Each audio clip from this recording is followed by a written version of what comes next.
Pak Eko nanti ada film-film yang bisa ditayangkan tentang testimoni orang gila, kemudian kepikunan itu ada. Nanti ada ya, ada filenya? Enggak punya ya. Jadi saya kemarin dikirimi Pak Bahar, nah gitu ya Pak Bahar.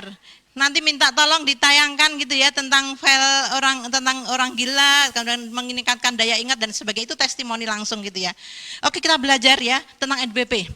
Ini produk yang luar biasa. Saya bilang produk luar biasa karena produk ini gitu ya nanti dalam beberapa penelitian itu hampir setara dengan obat dokter. Jadi sudah diuji cobakan gitu ya, mencit gitu ya, mencit memakai pegagan sama mencit menggunakan obat dokter, hasilnya hampir sama. Tapi kalau kita tidak mengenal foto PBONBP itu, kita tidak akan bisa menawarkan gitu ya. Jadi coba, ini kalau yang dibuat oleh Mas Fahri gitu ya, NBP merupakan jamu yang diformulasikan khusus untuk menjaga kesehatan, mengoptimalkan dan meningkatkan fungsi otak dan sumsum tulang belakang. Ini komposisinya 3, Centella asiatica herba itu pegagan. Yang saya akan bahas dan saya bedah itu adalah pada Centella asiaticanya ini, pegagannya. Kalau Tectona grandis ini daun jati. Sebenarnya saya membayangkan ini formulatornya adalah Pak Aji Kusumo gitu ya. Tectona grandis itu ada pada klorofil. Pak Aji pengen menggabungkan gitu ya antara Centella asiatica pegagan itu dengan Tectona grandis yaitu klorofil, dan juga pengen menggabungkan antara Phaseolus radiatus ini adalah kacang hijau atau pada hampir sama dengan kedelai. Ini Pak Aji mungkin menggabungkan ini pada lecithin. Ya. Jadi bisa dibayangkan NBP itu ada Centella asiatica, kita akan bahas yaitu pegagan di situ gitu ya. Kemudian juga ada Tectona grandis, yaitu sebenarnya di sini sudah ada klorofilnya. Kemudian ada Phaseolus radiatus, sebenarnya di sini sudah ada lecithinnya. Maaf ya, karena saya dulu bekerja di Prakasita, jadi saya tahu, gitu ya, saya bedah. Jadi NBP itu sudah lengkap sekali, walaupun nanti penggunaannya ada yang dikombin, gitu ya. Jadi nanti saya akan membedah NBP ini. Saya akan membedah, gitu ya, kebetulan, gitu ya. Centella asiatica ini sudah dikenal sebagai nih tanaman penambah daya ingat. Ada sampai ada bukunya, gitu ya. Sampai ada bukunya. Bukunya judulnya Tanaman Penambah Daya Ingat. Nanti ini materi bisa di-share ke peserta kan Pak? Sangat boleh. Nanti peserta boleh mendapatkan materi ini, PowerPoint ini boleh sangat gitu ya, untuk bisa menawarkan ke teman-teman. Ini sudah saya kemas dengan bahasa umum gitu kan ya. Oke, kita kembali lagi. Jadi komposisi NBP itu ada Centella asiatica yaitu pegagan. Karena mbak-mbak, mas-mas gitu ya, kan di sininya tulisannya Centella asiatica opo to, Tectona grandis ki opo to gitu kan ya. Nah, sebagai distributor harus sedikit tahulah gitu. Apa sih isinya NBP ini gitu ya. Nah, isinya NBP, kemudian kenapa NBP bisa sebagai untuk nutrisi otak dan sebagainya gitu ya. Centella asiatica itu pegagan. Sambil ngapalkan dikit-dikit gitu ya. Tectona grandis itu daun jati. Ini zat aktifnya pada klorofil. Kemudian Phaseolus radiatus itu ada pada kacang hijau atau lecithin atau kedelai. Ini lecithin, ini pada lecithin. Gitu ya. Jadi di NBP itu sudah ada klorofilnya, sudah ada lecithinnya. Kita bedah satu-satu Centella asiatica herba. Kalau herba berarti yang dipakai ada seluruhnya. Coba kalau di sini kita lihat folium itu adalah daunnya. Jadi yang dipakai hanya daun jatinya. Kayu jatinya nggak dipakai. Karena hanya folium itu daun. Jadi yang dipakai hanya daun jati. Semen itu biji. Jadi yang dipakai hanya biji kedelainya atau biji kacang hijaunya. Kalau herba itu tumbuhan. Jadi seluruh tumbuhan dari batang sampai daunnya semua dipakai semua. Nah, yang dipakai ini adalah kalau pegagan ya daunnya, ya batang, ya gitu. Ini batangnya gitu ya. Kok batang kok kayak gitu ya. Jadi seluruh apanya? tangkainya kalau batang gitu. Jadi kalau herba itu seluruhnya dipakai kecuali akar, biasanya dibuang akar itu. Karena jadi bukan Centella asiatica folium. Kalau folium tuh daun. Jadi yang dipakai bukan hanya daunnya, tapi herbanya dipakai semua. Nah, ini ya. Jadi di sebuah buku ada buku yang judulnya Pegagan Tanaman Penambah Daya Ingat. Jadi NBP, kalau NBP itu sebagai nutrisi otak, betul. Gitu ya. Banyak sekali penelitian yang mendukung tentang NBP untuk nutrisi otak. Nih, ketika saya googling gitu ya di Google Cendekia, ketika Centella asiatica itu sudah ada 5.500 penelitian ilmiah. Ada 55.600 penelitian ilmiah tentang Centella asiatica. Ini penelitian, jadi tanaman ini sudah terkenal di kalangan ilmuwan gitu ya. Orang yang mengilmui ilmuwan gitu ya, di kalangan 55.000 penelitian, 55.600 penelitian tentang Centella asiatica atau pegagan. Lalu pegagan itu kan manfaatnya banyak sekali. Lalu saya googling Centella asiatica yang terkait dengan otak, brain gitu ya. Maka ada sekitar 10.000 lebih penelitian Centella asiatica untuk otak. Jadi ini tidak cuman ini empiris dari mulut ke mulut, dari nenek moyang dulu, nenek moyang seperti itu, bukan. Tapi ini sudah berbasis penelitian ilmiah. Terkait pegagan sebagai nutrisi otak, itu ada 10.000 penelitian lebih. Itu ya, jadi mantap sekali gitu ya. Enggak cuma dari mulut ke mulut, tapi sudah penelitian ilmiahnya sudah ada. Nah, bentar saya nanti ya kita akan belajar gini.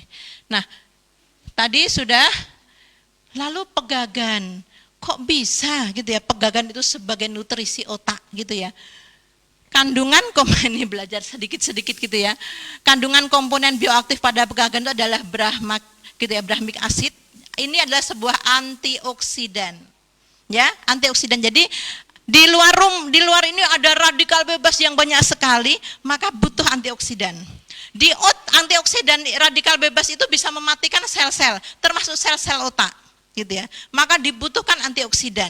Dan di dalam pegagan itu banyak sekali antioksidan sebagai penangkap radikal bebas dan memelihara sel-sel otak. Jadi untuk pemeliharaan sel-sel otak nanti saya terangkan bagaimana antara tikus yang stres itu banyak sel-sel otaknya atau neuron itu sel saraf yang rusak. Tapi ketika tikus tadi yang stres itu diberi pegagan, maka kerusakan sel-sel sarafnya itu tidak begitu banyak. Ya, jadi hati-hati gitu ya nanti. Jadi stres itu bisa membuat kematian sel. Jadi orang yang banyak stres itu wajahnya akan lebih tua dibanding orang yang tidak stres. Karena terjadi banyak sekali kematian sel. Kematian selnya enggak cuma kematian di wajah, tapi kematian sel di otak itu juga ada. Nah, dalam penelitian itu tikus, ini cerita sedikit ya nanti begitu ya. Dalam penelitian itu tikus dibuat stres gitu ya. Jadi pagi jam 9 sampai jam 5 sore itu dimasukkan di tabungnya itu ukurannya cuma 15 cm. Segini ya, panjangnya 15 cm, tingginya 5,5 cm. Jadi tabung, ya cuma segitu ya, tabung tingginya 5,5 meter, 5,5 cm, panjangnya 15 cm. Ditaruh di situ dari jam 9 sampai jam 3 sore. Habis itu nanti kembalikan ke kandangnya lagi. Dilakukan seperti itu sampai hari ke-20 dia stres. Habis dia stres, dicek gitu ya. Sambil di stres diberi makanan 5 tikus tidak diberi pegagan, 5 tikus diberi pegagan. Ternyata tikus-tikus yang diberi pegagan itu tidak mengalami banyak kerusakan sel-sel pada otak, sel neuron atau sel saraf. Tapi tikus-tikus yang tidak diberi pegagan itu mengalami kerusakan sel otak yang sangat banyak karena stres. Gitu ya. Hati-hati kalau stres gitu ya. Jadi nanti stres yang berkelanjutan gitu ya. Stres yang berkelanjutan menyebabkan banyak sel neuron, sel saraf itu yang rusak. Nanti bisa jadi gila dan sebagainya gitu. Oke, nanti kita bahas di situ. Gitu ya. sebenarnya memelihara sel-sel otak dan merevitalisasi pembuluh darah yang beredar di otak salah satunya nanti kita bahas. Nih, nah brahmid asid itu ada bakosit A membantu di dalam pelepasan oksida berisinitat, merelaksasi pembuluh darah, dan bakosit B gitu ya. Ini protein yang mengandung nutrisi ke sel otak gitu ya, dan mampu meningkatkan kecerdasan otak. Nah itu pegagan di sinilah bakosit B gitu ya, itu mampu meningkatkan kecerdasan otak. Kemampuan meningkatkan kecerdasan otak itu dibuktikan dengan adanya peningkatan jumlah sel astrosit dan sel piramid. Nah gitu. Nanti kita bahas di sini, kita bahas. Jadi nanti ada penelitiannya antara tikus-tikus yang diberi pegagan dan tikus-tikus yang tidak diberi pegagan. Kemudian dihitung sel astrosit dan dihitung sel piramidnya. Ternyata yang diberi pegagan itu sel astrositnya lebih banyak dan sel piramidnya lebih banyak.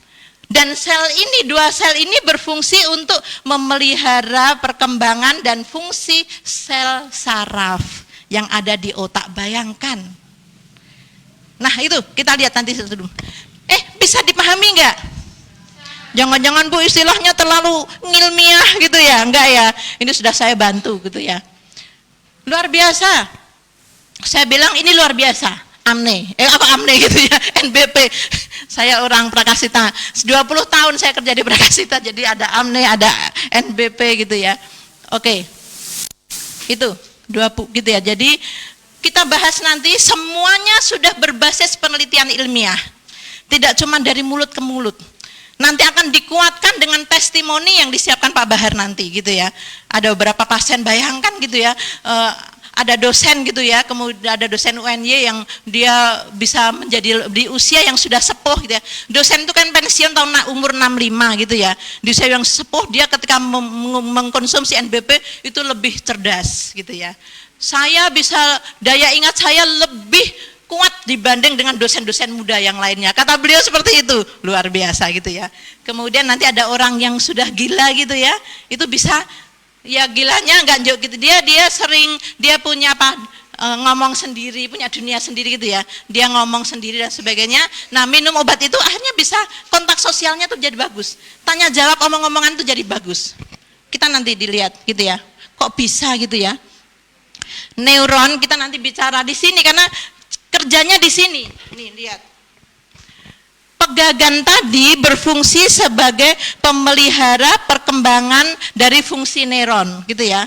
Dia memelihara neuron, dia menjaga perkembangan neuron, dia menjaga fungsi neuron. Neuron itu apa sih gitu ya? Nih, neuron dikenal sebagai sel saraf, bertugas untuk mengirim dan menerima sinyal dari otak. Itu kerjanya pegagan tuh di sini, di neuron. Jadi kalau tadi ya, neuron itu sama dengan sel saraf. Dia mengirim gitu ya dan menerima sinyalnya dari otak. Nih, namanya sel gitu ya. Kalau sel itu kan biasanya sel, tengahnya ada inti sel. Tapi kalau sel ini, sel otak gitu ya, sel saraf itu seperti ini. Dulu di SMA pernah gitu ya. Dulu di SMA pernah seperti ini gitu ya. Ada dendrit untuk menerima sinyal-sinyal dan sebagainya gitu ya. Ini sel otak. Gitu ya. Nah, neuron dikenal sebagai sel saraf. Disinilah tempat kerjanya pegagan tadi. Kalau diberi pegagan, maka pemeliharaan neuron, perkembangan dan fungsi neuron itu terjaga. Dia kerjanya di sini. Neuron itu apa? Neuron itu adalah sel saraf, bertugas untuk mengirim dan menerima sinyal dari otak. Jadi tambah cerdas gitu ya, daya ingatnya lebih bagus. Kemudian yang mungkin pernah rusak-rusak, nanti ada sel-sel rusak gitu ya, sel otak yang rusak, kemudian bisa menghambat kerusakan sel. Oke, kita bahas. Pertama, pegagan dan Alzheimer. Alzheimer adalah penyakit otak yang menyebabkan penurunan daya ingat, menurunnya kemampuan berpikir dan berbicara, serta perubahan perilaku. Jangan sampai parah. Ketika mendekati, jadi saya kok wis lalen banget ya gitu ya. Jangan menunggu sampai Alzheimer parah gitu ya. Saya kok sudah sering lupa ya. Saya kok sudah tidak cerdas ya. kemampuan berpikirnya turun, kemampuan berbicaranya turun gitu ya. Ada perubahan perilaku. Enggak kayak Butusi yang dulu ya, gitu ya. Sekarang sudah berubah gitu kan ya. Alzheimer itu adalah ini ukuran otak orang sehat itu full segini. Ukuran otak orang sehat itu full segini. Kalau otak yang menyusut akibat Alzheimer itu otaknya menyusut segini, gitu ya. Jadi kenapa gitu ya? Ini neuron yang sehat itu seperti ini neuron yang kusut dan hampir mati.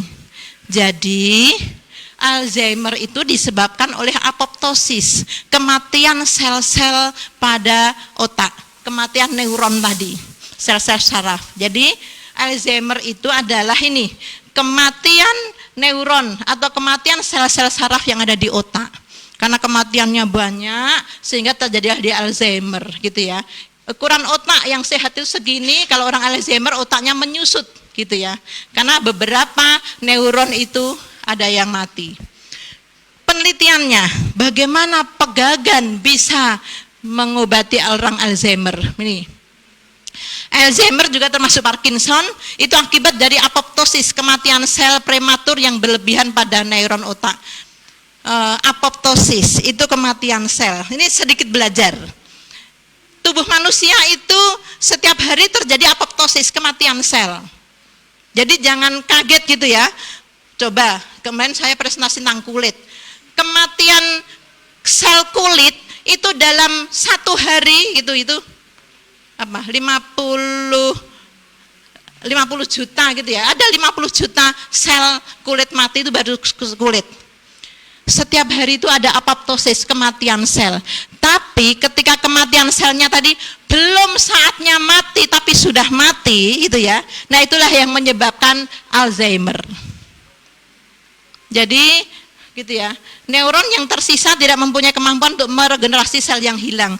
Jadi banyak sel saraf atau neuron itu setiap hari terus muncul sel baru kan sel itu membelah terus ya. Sel itu membelah terus, kalau sel membelah terus maka ada sel yang harus mati. Nah itu subhanallah, Allah itu menciptakan keseimbangan tubuh yang luar biasa. Sel itu setiap hari itu membelah sehingga harus ada sel-sel yang mati. Sel-sel yang tua itu harus mati diganti dengan sel-sel yang baru. Kasusnya yang terjadi kalau sel-sel tadi mati prematur, belum saatnya untuk mati tapi dia sudah mati. Maka yang terjadi adalah neuron yang tersisa tidak mempunyai kemampuan untuk meregenerasi sel yang hilang, akhirnya terjadilah Alzheimer. Mangga di depan.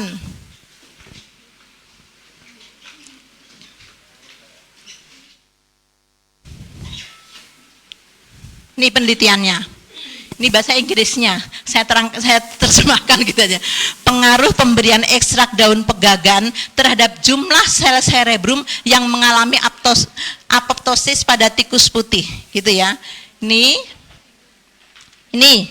jadi satu kelompok tikus diberi pegagan, satu kelompok tikus tidak diberi pegagan sama sekali.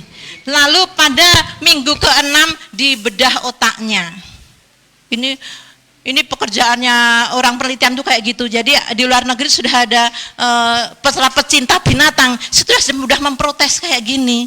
Karena kalau di sini kan misalnya yang kasihan itu tikus tadi ya, misalnya tikus stres. Jadi tikus tadi dibuat stres dulu kayak tadi yang kan. Tikus tadi dibuat stres dulu baru diteliti.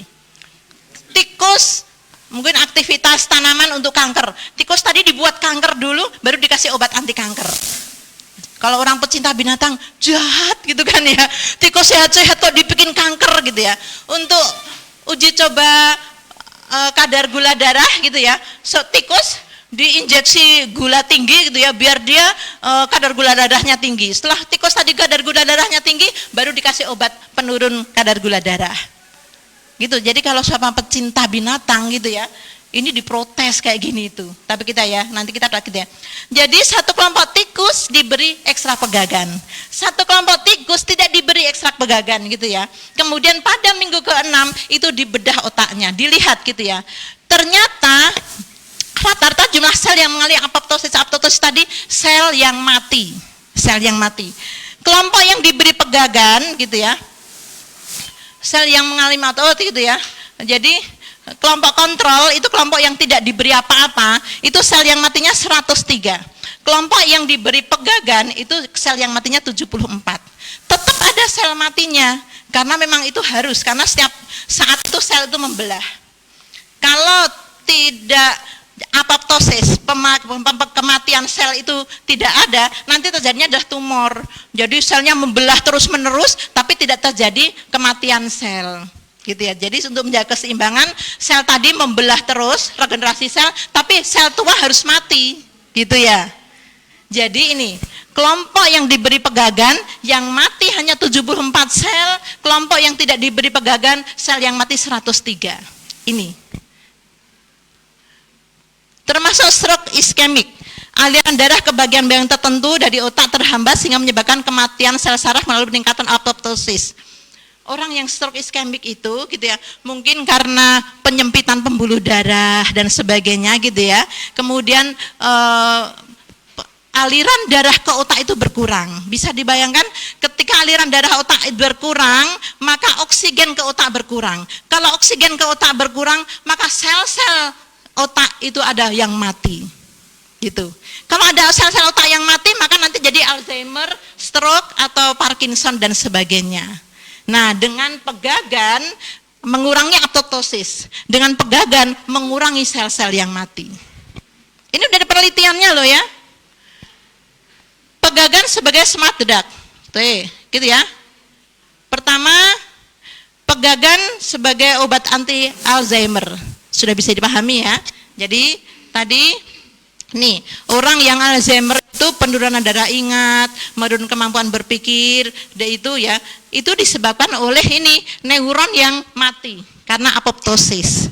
Apoptosis yang berlebihan. Jadi neuron yang mati itu banyak, sementara neuron-neuron baru itu belum siap untuk lahir. Gitu. Ya. Kalau seimbang, jadi antara neuron yang tua sudah memang saatnya mati, kemudian sudah siap diganti dengan neuron yang baru, itu normal. Alzheimer itu terjadi karena neuron-neuron itu apoptosis prematur, belum saatnya untuk mati, dia sudah mati. Jadi neuron tadi belum saatnya mati, sudah mati, sementara neuron yang baru itu belum siap untuk lahir, belum siap untuk membelah diri. Nah itu terjadilah Alzheimer. Pegagan mampu menghambat apoptosis. Pegagan mau menghambat kematian sel prematur. Oke, bisa dipahami sampai di sini untuk Alzheimer? Itu pegagan untuk Alzheimer. Lanjut. Pegagan sebagai smart drug. Drug itu apa? Drug itu ben-benan gitu ya. Jadi smart drug, obat untuk kecerdasan. Jadi saya ketemu dengan Pak Joni. Pak Joni cerita putranya itu sejak kecil diberi NBP itu tidak boleh ketinggalan katanya. NBP setiap hari diberikan dan putra-putranya itu yang masih balita itu dia kelihatan lebih smart dibanding teman-teman sebayanya gitu ya. Di sekolah pun jelas, kalau yang mereka yang sudah sekolah gitu ya, itu prestasi akademiknya juara terus. Tapi anak-anak balita yang belum sekolah itu sudah kelihatan smart dibanding teman-teman sebayanya. Kata beliau seperti itu. Nah, apa itu? Itu testimoni. Kita buktikan pegagan sebagai smart drug, pegagan sebagai obat untuk kecerdasan. Nih, ini penelitiannya judulnya ini, The Efficacy of Centella asiatica extract dan sebagainya. Ini judul penelitiannya. Ini terjemahannya. Aktivitas ekstra pegagan dalam meningkatkan kadar asetilkolin pada otak tikus. Tikus lagi gitu ya. Jadi apa sih asetilkolin? Asetilkolin yaitu zat kimia otak yang berfungsi untuk menyalurkan sinyal saraf. Gitu. Jadi antara sel saraf itu, ini sel saraf, ini sel saraf ada dendrit. Dia itu tidak di sini ya, dia itu tidak nempel, tapi dia ada zat kimia asetilkolin yang akan menghantarkan pesan-pesan gitu ya. Zat kimia tadi asetilkolin, jadi ini sel saraf, lalu ada asetilkolin berfungsi untuk menyalurkan sinyal. Oh ada pesan kayak butuh saya mendengar telinga saya butuh lagi ngomong, langsung sampai ke otak gitu kan ya. Itu membantu melancarkan penerimaan sinyal saraf ke otak dan memperbaiki fungsi perilaku dan kemampuan berpikir. Sudah ada penelitiannya gitu ya. Aktivitas ekstrak pegagan dalam meningkatkan kadar asetilkolin pada otak, dan asetilkolin itu bertanggung jawab terhadap tersampainya sinyal gitu ya, melancarkan pengiriman sinyal saraf ke otak dan jadi kalau sinyalnya lancar, tidak loadingnya lama apa loading lama gitu ya, daya dong DDR, daya dong rendah gitu ya. Daya dong rendah itu mikir dhisik, katakan loadingnya lama tadi gitu ya, asetilkolinnya rendah gitu ya, sehingga untuk menyalurkan sinyal itu sangat lama, sampai dong itu suwe banget gitu kan ya. DDR, daya dong rendah, dikasih pegagan, terbukti gitu ya. Oke, dalam penelitian satu kelompok tikus diberi ekstrak pegagan, satu kelompok tikus diberi obat dokter, obat kimia namanya donepezil gitu ya. Kita lihat nanti donepezil itu apa. Kemudian pada hari ke-21 dihitung kadar asetilkolinnya. Ya. Jadi satu kelompok tikus diberi pegagan, satu kelompok tikus diberi donepezil, yaitu obat kimia dari dokter yang biasa digunakan diresepkan untuk pasien Alzheimer. Ini dikasih obat ini, lalu pada hari ke-21 dicek kadar asetilkolinnya. Nih donepezil adalah obat untuk mengobati gejala demensia Alzheimer yang sering dialami oleh orang lansia. Demensia ditandai menurunnya daya ingat, kemampuan berpikir dan berbicara, serta kemampuan memahami sesuatu yang terjadi secara bertahap. Jadi kemampuan berpikir dan berbicara, kemampuan memahami sesuatu itu rendah banget, daya dong rendah banget gitu ya. Nah itu dari sama dokter dikasih obat donepezil ini. Nah kita lihat hasilnya gitu ya. Ternyata ekstrak pegagan gitu ya dapat signifikan meningkatkan kadar asetilkolin otak dibandingkan dengan itu signifikan, hampir sama. Oh kenapa mic-nya? Tes. Tadi terputus-putus. Kalau gini aja dengar enggak? Tes. Kalau saya ngomongnya terlalu cepat, tolong Ibu, kecepatan ngomongnya gitu. Kecepatan saya ngomong. Enggak, ya. Ya, ada yang iya, ada yang enggak. Tak pelan-pelankan lagi gitu ya. Tadi ya, ada satu kelompok tikus diberi pegagan, ada satu kelompok tikus diberi obat dari dokter untuk obat Alzheimer, hasilnya adalah sama, signifikan dalam meningkatkan kadar asetilkolin otak dibandingkan kelompok donepezil. Signifikan, hampir sama. Pegagan berpotensi untuk dapat menjadikan alternatif suplemen saraf atau smart drug. Bayangkan. Nih, ternyata ini hampir sama hasilnya, hampir sama dengan yang diberi resep dokter. Saya bilang NBP ini bagus gitu ya. Sudah ada penelitiannya. Ini dibandingkan dengan obat Alzheimer loh. Ini biasa untuk pasien-pasien Alzheimer loh, dibandingkan gitu ya, tikus dikasih pegagan, tikus dikasih donepezil gitu ya, hasilnya hampir sama. Asetilkolinnya gitu ya, tadi inget ya, nih, asetilkolinnya hampir sama hasilnya. Fungsi asetilkolin adalah ini ya, melancarkan penerimaan sinyal saraf ke otak. Kalau lancar sampai ke gitu ya, sinyal saraf, dia daya dongnya cepat. Oke, ini penelitian pertama terkait dengan kecerdasan. Penelitian kedua adalah industri ekstrak pegagan secara in vitro terhadap proliferasi dan diferensiasi sel-sel otak besar. Kesimpulan, ekstrak pegagan dapat meningkatkan pertumbuhan akson neuron. Neuron-neuronnya gitu ya, bertambah aksonnya, ikatan-ikatannya, pesan-pesannya itu semakin lanjut, mampu menginduksi neurogenesis, proses produksi sel-sel sistem saraf. Jadi pegagan ini meningkatkan pertumbuhan akson neuron. Neuron itu tadi sel saraf. Akson itu pada gambar tadi ya, yang mengirim sinyal-sinyal. Semakin neuronnya, semakin sinyal-sinyal tadi akson neuronnya semakin banyak, lancar untuk satu informasi gitu ya. Makanya anak 5 tahun ke bawah itu dikarenakan masa keemasan gitu ya, karena itu adalah masa untuk menyerap semua informasi. Otak anak 0 sampai 5 tahun itu seperti busa yang kering, jadi ono banyu ditempel diserap, ono banyu ditempel diserap gitu ya, jadi semua informasi itu diserap ke otak. Akson neuronnya itu langsung menginput semua informasi-informasi yang dia dapatkan. Berbeda sama kita tuh sudah kayak busa kepes-kepes kan ya, ono banyu ditempel ora iso ngresep gitu ya. Ngapalke ayat ora apal-apal, ngapalke gitu. Tapi anak 0 sampai 5 tahun itu the golden age gitu ya, usia keemasan, karena dia kemampuan untuk menyerap memori sangat kuat sekali. Jadi pertumbuhan aksoneuronnya itu cepat sekali, memori banyak sekali diingat, dan mampu menginduksi neurogenesis. Neurogenesis adalah proses produksi sel-sel sistem saraf neuron. Ini penelitian kedua, gitu ya. Nah, tadi saya ingatkan lagi, bakosit B, protein yang mengandung nutrisi untuk sel otak, mampu meningkatkan kecerdasan otak. Dibuktikan dengan adanya peningkatan jumlah sel astrosit dan sel piramid yang berperan penting dalam pemeliharaan, perkembangan, dan fungsi neuron. Jadi kalau di otak kita sel astrosit dan sel piramidnya semakin banyak, maka ini pemeliharaan, perkembangan, dan fungsi neuron itu semakin bagus. Fungsi neuron sel saraf otak itu semakin bagus. Kita lihat dalam penelitian. Di sini gambaran mikroskopis sel astrosit dan sel piramid pada tikus putih gitu ya, setelah pemberian ekstrak etanol pegagan. Coba ada nggak sih efeknya gitu ya? Ada sih nggak sih efeknya pegagan terhadap peningkatan sel ini? Ingat ya, sel astrosit dan sel piramid itu berperan penting dalam menjaga fungsi neuron atau sel saraf.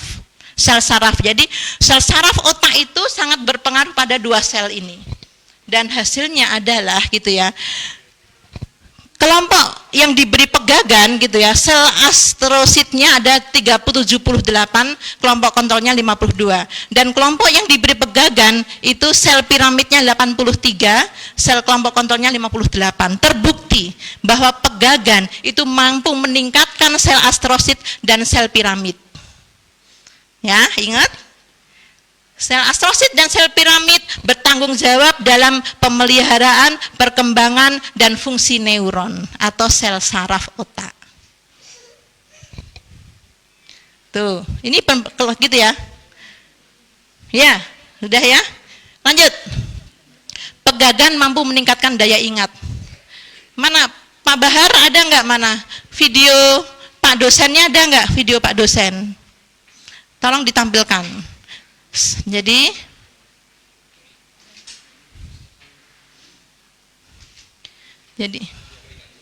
ya, monggo. Jadi kok Pak dosen bisa berkata seperti itu? Nanti saya terangkan berdasarkan ilmiahnya. Kok bisa sih gitu ya? NBP untuk bisa meningkatkan daya ingat? Kita lihat dulu.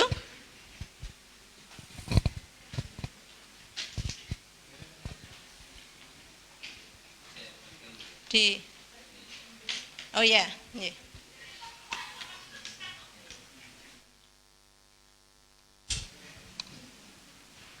Saya buta ambil minum dulu. Tidak punya saya.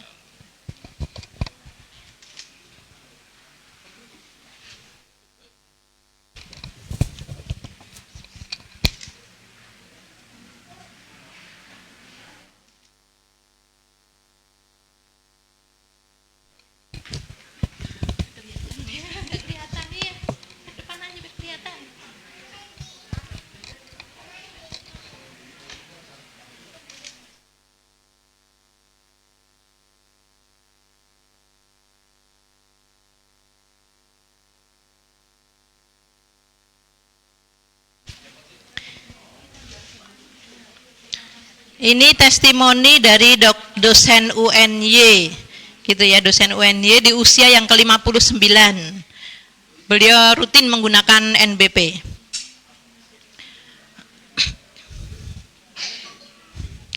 NBP itu zaman dulu awal-awalnya itu singkatan dari N-nya itu natural, B brain, P power gitu ya, natural brain power gitu. Lalu diizinkan ke BPOM-nya NBP gitu ya.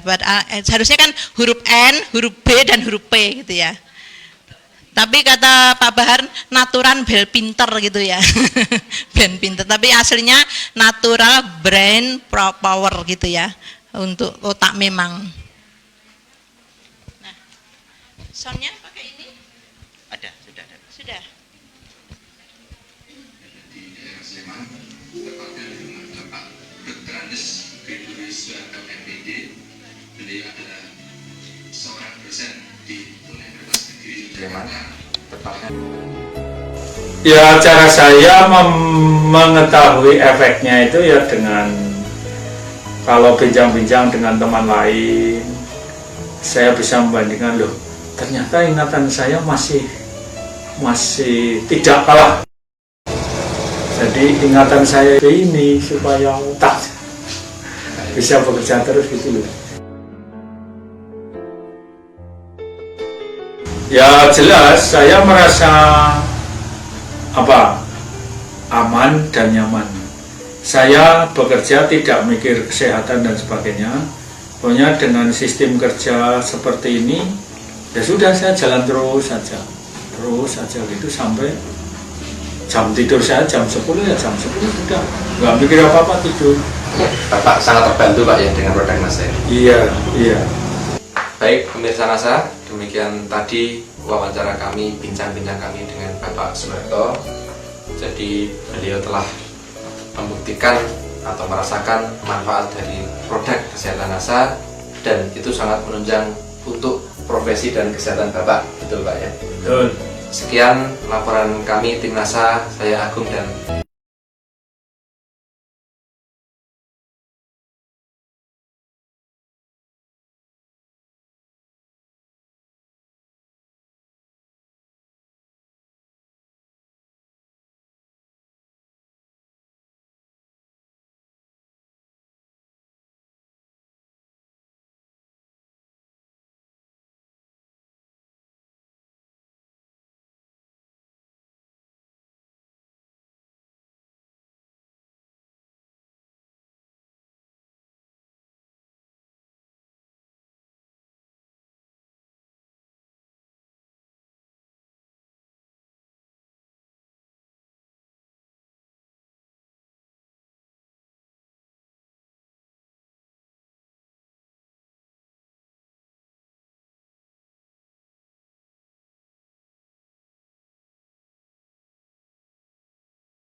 untuk membantu penyakit yang telah beliau derita selama ini.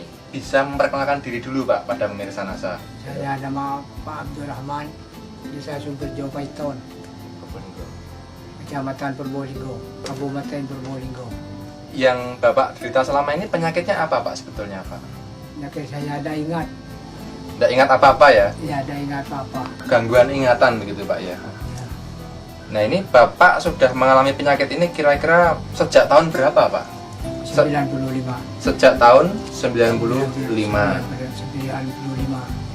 sampai dengan kemarin ya 2007. Ya, Nah selama ini yang merawat Pak Abdurrahman ini siapa Pak?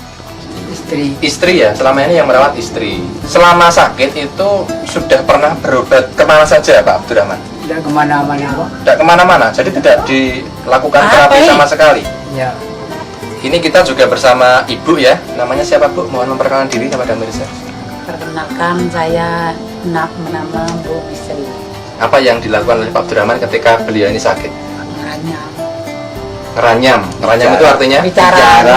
yang tidak karuan itu. bicara sendiri gitu ya. Bicara sendiri, ya bekerja apa saja sendiri. Ya istilahnya itu ngamuk-ngamuk itu.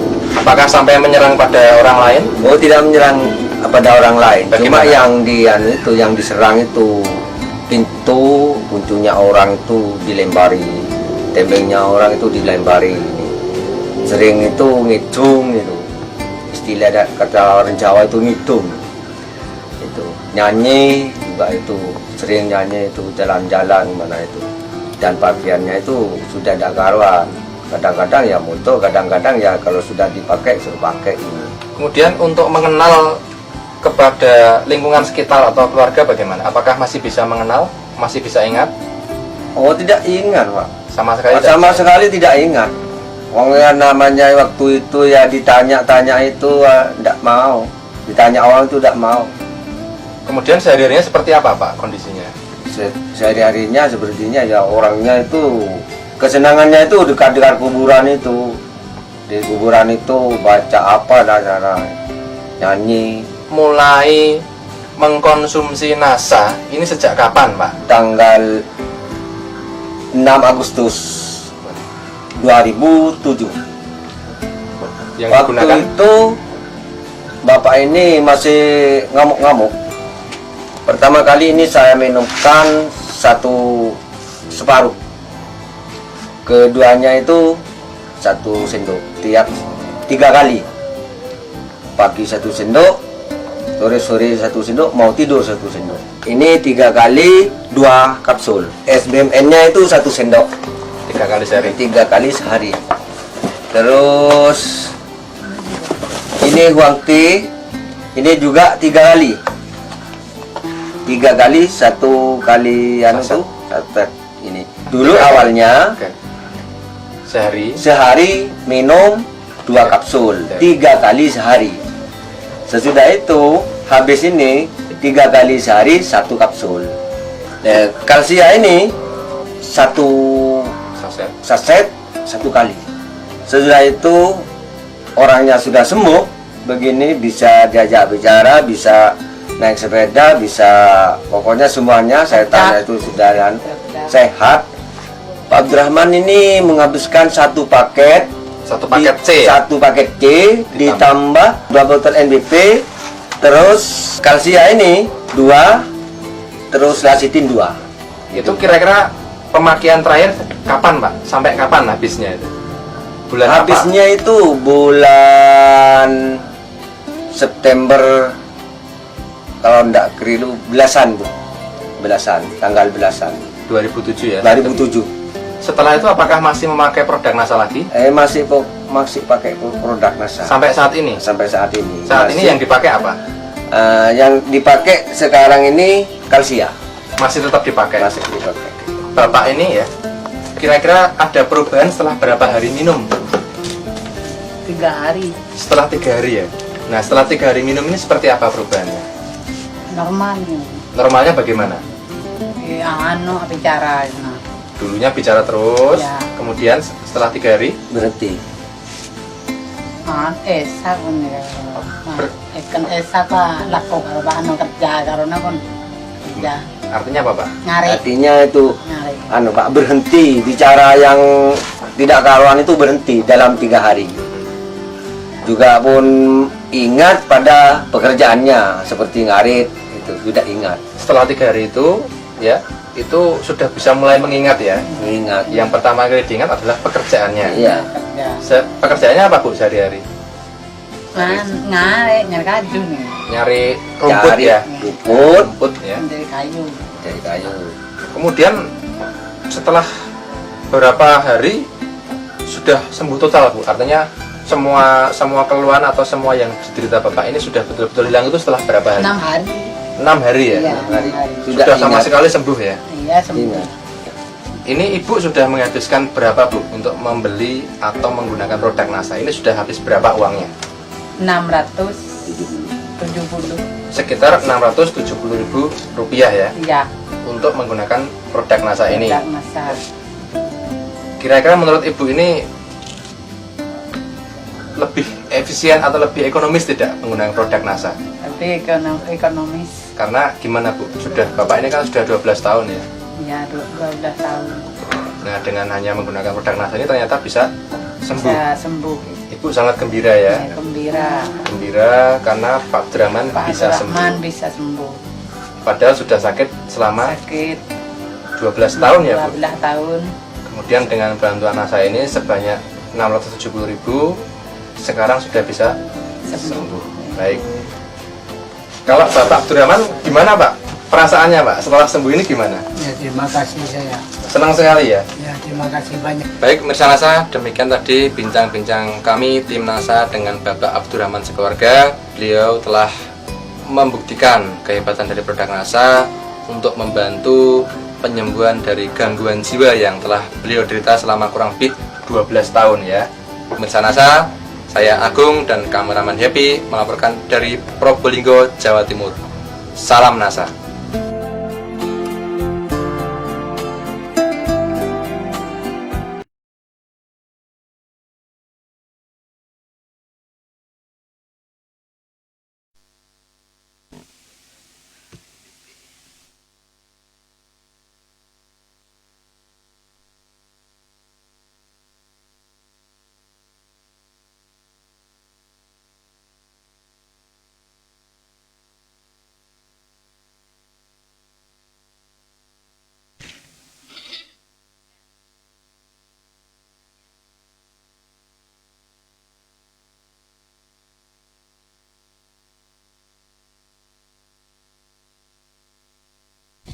Tes.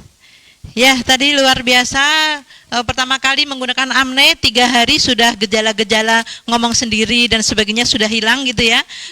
Kalau penggunaan amne lagi NBP, penggunaan NBP 6 hari sudah hilang semua gejala-gejala gitu ya. Nah, pegagan meningkatkan daya ingat gitu. Ini penelitiannya. Potensi sediaan pegagan terhadap daya ingat tikus putih. Jadi tikus putih ditaruh di sebuah ruangan gitu ya. Kemudian dia kan mesti bosan di ruangan kecil, ada pintu menuju ke ruang sebelahnya gitu ya. Dia dianggap sukses ketika di bawah 1 menit dia sudah bisa menemukan pintu keluarnya.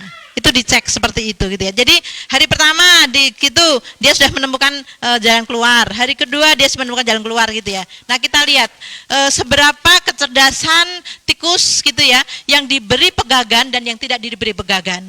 Kemampuan dia mengingat pintu keluar gitu ya. Jadi tikus kan tidak senang di ruang yang kecil, dia akan mesti mencari pintu pindah ke ruang yang besar. Nah, itu uji cobanya seperti itu. Jadi sejauh mana dia mampu mengingat pintu keluar untuk menuju ke ruang yang lebih besar. Nih, tes. Ini adalah tikusnya di nekroses. Nekroses itulah sel-sel sarafnya dirusak dulu. Ya Allah, ini kasihan sekali. Nekroses, jadi kucing tadi disuntik sebuah obat yang bisa menyebabkan sel-sel otaknya rusak. Bayangkan gitu ya. Jadi perlakuan pertama, tikus nekroses sel otaknya itu rusak, kemudian diberi ekstrak pegagan. Yang kedua, ini 1, 2, 3 gitu ya. Ini tikus 1, otaknya dirusak, kemudian dikasih ekstrak pegagan. Kemudian yang nomor 2, itu tikusnya otaknya dirusak, kemudian diberi pegagan segar. Cuman minum pegagan segar. Tikus yang ketiga, tikus yang nekroses sel otaknya rusak, diberi rebusan pegagan. Jadi ini ekstrak pegagan, ini minum pegagan segar, ini pegagannya direbus gitu ya. Kemudian tikus normal tanpa perlakuan. Ini tikus normal tidak dirusak otaknya dan tidak dikasih pegagan. Ini tikus nekrosis otak. Ini tikus yang otaknya dirusak tapi tidak dikasih pegagan. Hasilnya adalah gitu ya. Tikus yang sel otaknya rusak kemudian dikasih pegagan, hasilnya hampir sama dengan tikus normal. Jadi ya ini tikus yang otaknya dirusak tadi hasilnya jelek sekali. Ini tikus normal, otaknya tidak dirusak dan tidak dikasih pegagan. Ini tikus otaknya dirusak, dikasih ekstrak pegagan. Ini otaknya rusak, dikasih pegagan segar. Ini tikus otaknya rusak, dikasih rebusan pegagan. Hasilnya adalah hampir menyerupai tikus normal. Itu jadi ternyata kemampuan pegagan itu mampu meningkatkan otak hampir menyerupai tikus normal. Bayangkan ini perlakuan 28 hari. Tikus tadi diinjeksi obat sampai dia nekrosis sel otaknya rusak gitu ya. Kemudian dikasih pegagan sampai 28 hari, hasilnya seperti ini. Dilanjutkan minum sampai 42 hari, hasilnya hampir sama. Tadi ini kemampuan daya ingat. Ya, kemampuan daya ingat. Jadi pegagan mampu mengembalikan gitu ya daya ingat tikus tadi seperti tikus normal. Padahal dia dalam kondisi nekrosis otak, dalam kondisi rusak sel otaknya. Tuh. Jadi saya ingat kalau di luar negeri anak-anak kecil yang sel otaknya mungkin dianggap IQ rendah gitu ya, itu ada teori pelatihannya sendiri. Jadi ketika kecil dia sudah bisa mencapai yang normal walaupun dia mengalami nekrosis otak. Dan ternyata pegagan itu mampu. Bayangkan, kemampuan daya ingat tikus yang sudah dirusak otaknya setelah diberi pegagan menghasilkan kemampuan yang sama daya ingatnya dengan tikus yang tidak rusak otaknya. Ini perlakuan hari ke-28, ini perlakuan setelah minum 42 hari pegagan. Itu ya, ini penelitiannya, potensi pegagan terhadap daya ingat tikus putih. Penelitian berikutnya, pengaruh senyawa murni dari pegagan terhadap fungsi kognitif belajar dan mengingat dan efek gitu ya. Ini intinya sama, jadi senyawa pada pegagan mempunyai efek meningkatkan fungsi kognitif belajar dan mengingat pada mencit, kemampuan mengingat.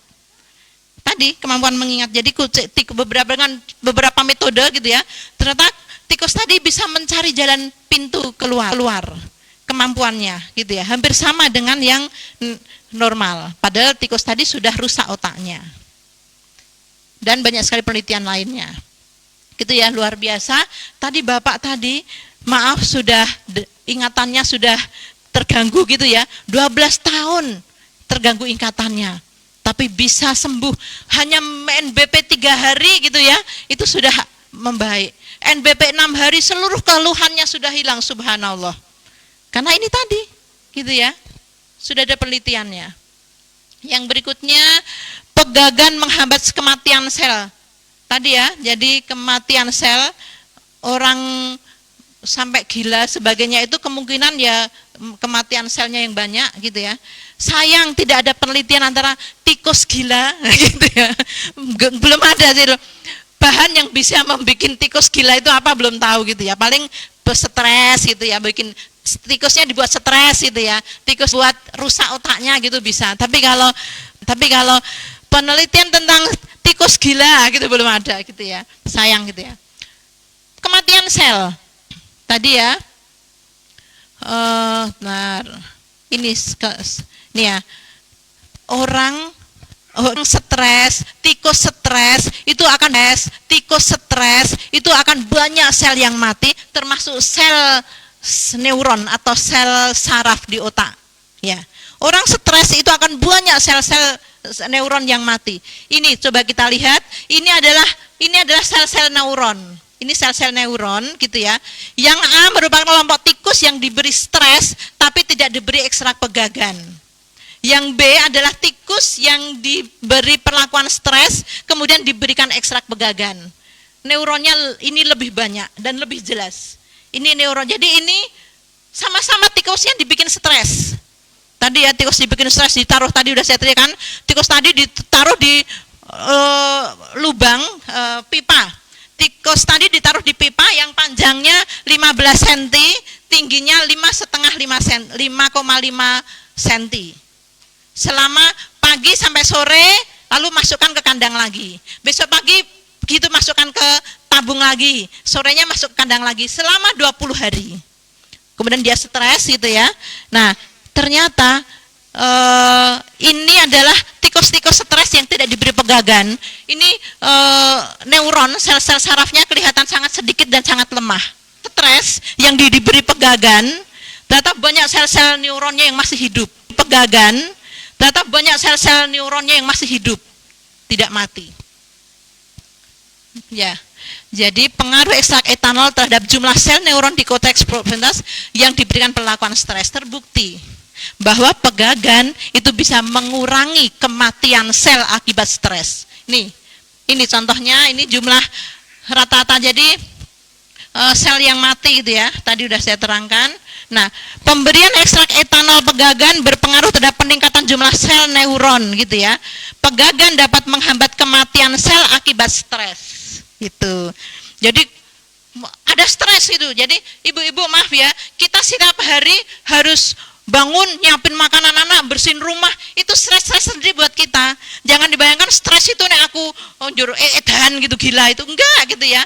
Stres-stres kecil itu stres-stres kecil buat kita. Kadang-kadang ibu-ibu lalu alam bawah sadar itu saya stres tapi saya nggak merasakan itu sudah rutinitas. Tapi stres sudah tekanan-tekanan kecil gitu ya. Saya bekerja dengan bos yang tidak nyaman, itu jadi menjadi stres buat kita. Nah, stres-stres kecil itu bisa mengakibatkan kematian sel. Tapi orang yang menggunakan pegagan ternyata itu bisa gitu ya, menghambat kematian stres, menghambat kematian sel akibat stres. Gitu. Nah, itu mungkin Dan masih banyak sekali penelitian. Bayangkan 10.000 penelitian tentang ini ya, Centella asiatica, pegagan terhadap otak. Gitu ya. Jadi itulah jawabannya kenapa sampai bisa tadi Bapak tadi ingatannya bagus gitu ya. Dari gila bisa menjadi sembuh. Karena ini adalah jawabannya. Ini udah penelitian ilmiah semua. Gitu. Kemudian saya tidak membahas yang berikutnya. Daun jati Tectona grandis folium mungkin akan kita bahas pada pertemuan berikutnya, yaitu ketika kita membahas klorofil. Gitu ya. Kemudian kacang hijau, Alpacellum radiatus pasang hijau. Bocoran dikit. Yang kita pakai untuk NBP itu bukan kacang hijaunya, tapi kecambah kacang hijaunya. Karena saya apotekernya. Ya Mas Fahri ya mah ya. Mas Fahri. Jadi yang kita pakai di industri itu kecambahnya berbeda gitu ya, kemampuan kecambah sama kacang hijaunya. Yang kita pakai adalah kecambahnya untuk NBP itu. Dengan kemampuan yang itu kan embrio ya, itu lebih bagus gitu kan ya. Oke, itu mungkin dari saya kan. Ini akan kita bahas lebih banyak tentang lecithin. Nanti di sini kita bedah. Makanya saya bilang tadi di depan gitu ya. Ini intinya banyak sekali ini penelitian tentang kacang hijau gitu ya. Ini penelitian tentang daun jati. Itu aja mungkin dari saya. Jam berapa ini? 10. Oke. Lanjut materi. Bisa dipahami sampai di sini tentang NBP, Natural Brain Power gitu ya. Oke. Lanjut ke materi berikutnya. Nanti Mbak boleh minta materinya. Oh.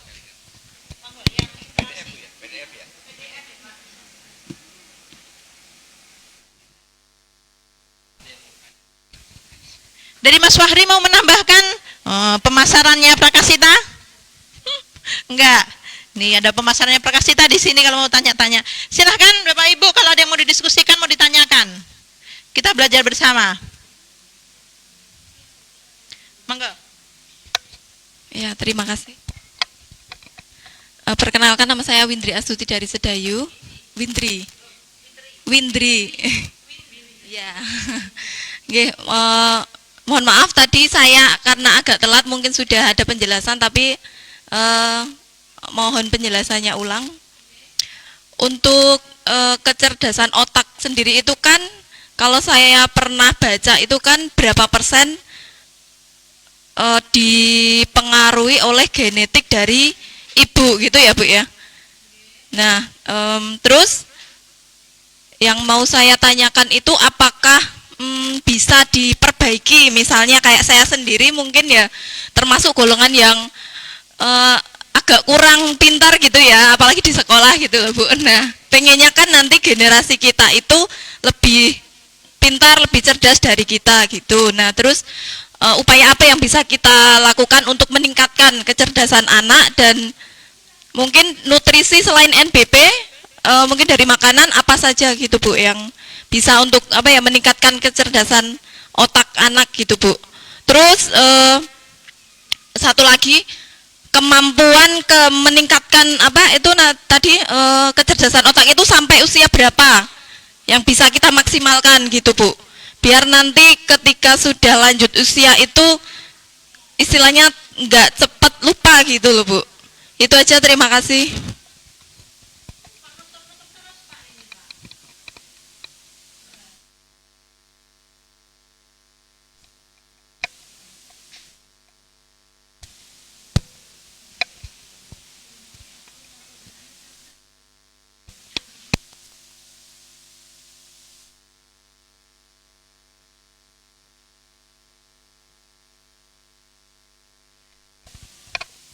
Pertanyaan bagus gitu ya, bagaimana untuk meningkatkan kecerdasan otak, apakah kecerdasan otak itu keturunan gitu ya. Bagus, pertanyaan bagus. Pertama, memang setiap kita punya gen dari orang tua gitu ya, kemampuan gitu ya, tetapi kemampuan tadi hanya sedikit sekali, efek faktor genetik itu sangat sedikit sekali. Faktor yang paling banyak adalah 0 sampai 6 tahun itu adalah apa ya, respon dari luar.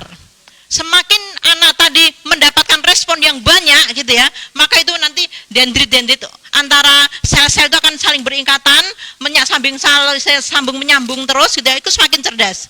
Tapi ketika 0 sampai 5 tahun dia tidak mendapatkan informasi apa-apa gitu ya, maka sel otak akan menyusut dan mati.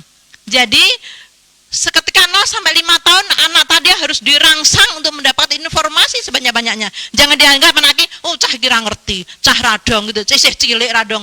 Jangan, semakin banyak rangsangan dari luar, itu maka otak-otak tadi akan saling bersambung menyambung gitu ya, akan tali temalinya itu semakin kuat, akan meningkatkan kecerdasan. Gitu ya. Jadi faktor gen itu hanya pembawaan ketika lahir saja. Tapi rangsangan pasca lahir 0 sampai 5 tahun itu sangat menentukan untuk peningkatan kecerdasan anak. 0 sampai 5 tahun itu kecerdasan anak mencapai 50%-nya. Kemudian 0 sampai SMA, 5 tahun sampai SMA itu mencapai sudah hampir 75%-nya. SMA ke atas itu mencapai itu penyempurnaan sampai 100%. Jadi kalau ditanya sampai kapan bisa jadi 100% gitu ya. Itu tadi saya bilang 0 sampai 5 tahun the golden age itu mencapai tingkat kecerdasan 50% dari anak tersebut. Maka harus dikejar itu. Jadi kalau anak sekolah umur TK itu berapa? 5 tahun TK. Itu telat.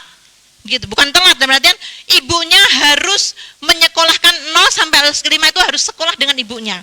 Anak tadi harus diberi rangsangan sebanyak-banyaknya di otaknya. Otak tadi saling bersambung-sambungan, semakin banyak sambungan gitu ya, maka akan semakin cerdas dia. Semakin banyak informasi atau rangsangan yang dia terima dari luar, itu akan semakin mencerdaskan anak tersebut. Sedini mungkin gitu ya. Rangsangan tadi bisa pendengaran, penglihatan. Saya mencoba anak saya metode membaca Glendoman itu sejak anak usia 3 bulan. Bayangkan anak 3 bulan itu masih tengkur aja, mungkin barusan belum bisa berangkang. Tapi 3 bulan dia sudah bisa melihat itu cara mengajar anak. Cara mengajar anak membacanya 3 bulan. Tapi dengan metode bukan jur enggak kayak gitu, ada metode khusus. Di luar negeri anak 3 bulan sudah mulai dibeli rangsangan. Gitu ya. Jadi jangan dibayangkan iki cah bayi mengke iso tengkurap melumah. Rangsangan sedini mungkin. Gitu ya. Jadi 0 sampai 5 tahun itu mencapai kecerdasan sebanyak 50%, 5 tahun sampai SMA itu 75%, sisanya disempurnakan pasca SMA. Gitu ya. Dan cara meningkatkan adalah dengan diberi banyak rangsangan. Kalau kita ya sekarang dengan banyak membaca, mendengar informasi dan sebagainya itu, semakin kita berpikir, membaca, itu semakin mencerdaskan otak. Itu. Ada lagi yang mau ditanyakan? Ya, monggo. Coba pakai lihat yang depan. Pertanyaan aja sih, kayak penasaran aja. Kita kan ya mungkin kata Ibu Tusi tadi kan stres bisa kan untuk mungkin kayak mahasiswa ini kan stres tugas atau apa. Nah itu bisa nggak pakai NBP? Maksudnya tuh kita beli habis, nah terus kita nggak beli lagi gitu. Masih apa ya, kayak ketergantungan nggak gitu untuk obatnya? Ya, mahasiswa stresnya tinggi. Wah, makanya mahasiswa saya itu saya bikin piye cara ben ora stres gitu ya, belajar sambil bahagia. Kadang-kadang mahasiswa saya, ayo kita kuliah di rumah saya. Tak undang ke rumah saya, kuliah di rumah. Di dekat rumah saya ada tuh ada situs situs Warung Boto. Di rumah saya Warung Boto. Kalau ada adik pernah dolan ke situs Warung Boto, dulu anaknya Kahiyang, anaknya Jokowi itu priwetnya di situs Warung Boto situ gitu ya.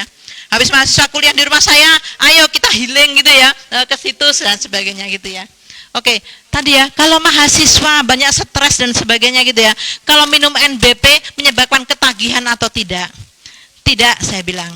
Karena itu proses perbaikan sel-sel tadi ya. Jadi NBP tadi meningkatkan daya tangkap, meningkatkan daya ingat, memperbaiki sel-sel yang rusak. Stres itu harusnya beberapa sel itu bisa bikin mati, tapi karena ada NBP maka tadi apoptosis, kematian sel dini itu tidak terjadi dan sebagainya gitu ya. Ya udah, kalau sudah itu, kalau udah tapi tidak membuat ketagihan, nanti kalau saya nggak minum NBP saya jadi Lola gitu ya, loadingnya lama, enggak gitu ya, udah perbaikan gitu ya, jadi tidak membuat ketagihan. Kayak tadi yang gila tadi NBP-nya sudah di stop, tinggal diganti kalsi.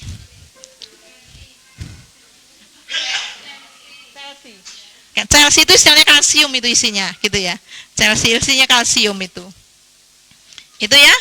Ada yang ditanyakan? Udah paham ya Mbak ya? Nggih, ada tanya lagi?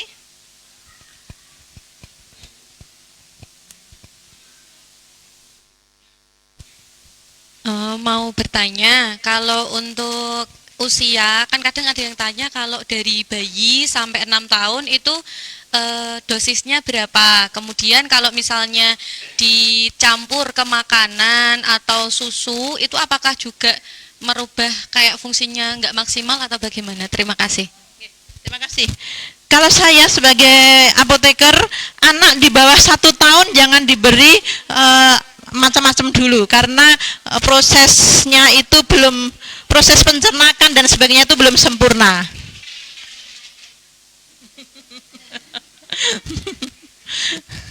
Ya, anak-anak boleh diberi obat tradisional sebagainya itu kalau saya ya, itu setelah 1 tahun. Karena setelah 1 tahun itu sistem pencernaan, sistem metabolisme tubuh dan sebagainya itu sudah mirip sama orang dewasa. Kalau di bawah itu masih sistem pencernaan, sistem metabolisme masih bayi. Amannya diberi itu ada setelah usia 1 tahun. Itu sudah seperti orang dewasa. Sistem pencernaan, sistem metabolisme itu sudah kayak orang dewasa. Aman umur 1 tahun ke atas itu ya. Kemudian berapa dosisnya gitu ya. Namanya obat tradisional. Itu dosis terapinya jendela terapi kalau istilah kita. Jadi obat itu kalau di bawah dosis tidak berefek. Kalau di atas dosis itu bisa overdosis, nanti ada efek yang toksik, racun dan sebagainya. Obat tradisional itu jendela terapinya itu lebar. Jadi dosis minimalnya sama dosis maksimalnya itu lebar. Gitu ya. Jadi jarang biasanya overdosis untuk obat tradisional. Saya bilang misalnya saya itu batuk, katanya kalau dikasih kencur batuknya sembuh, kok kan saya nggak sembuh-sembuh. Lah ibu minum kencurnya berapa? Itu saya beli ke botolan jamu beras kencur gitu ya, apa botolan beras kencur. Lah jamu beras kencur yang untuk minum kan itu untuk minuman bukan untuk obat. Kalau untuk obat kencur iki ya sak genggam gitu ya. Tapi kalau untuk minuman paling kencur ki ya ming piro sak botol, kencure ming 2 jempol apa pirang jempol gitu ya. Kurang banyak. Jadi kalau obat tradisional itu di bawah dosis terapi kadang-kadang tidak ngefek tadi ya. Wis tak kayak kencur kok waktu kurang mari-mari. Karena memang itu di bawah dosis terapi gitu. Jadi nggak efek. Itu beras kencur itu ada untuk kencurnya ada untuk minuman. Tapi kalau untuk obat, nah itu makanya orang Jawa itu segenggam. Segenggamnya siapa? Ya segamnya saya gendut, berarti kencurnya semene Mbak yang langsing gitu ya. Ya segenggamnya Mbak, jadi kencurnya kecil sedikit dan sebagainya. Gitu misalnya ya. Nah itu untuk dosis, insya Allah gitu ya. Ini dosis obat tradisional itu dosis terapinya, jendela terapinya panjang, jadi bisa. Kalau tadi bapaknya menggunakan paket ngirit, NBP cuma sehari 1 pasca makan siang. Pak dosen tadi bilang gitu ya, Pak dosen bilang gitu.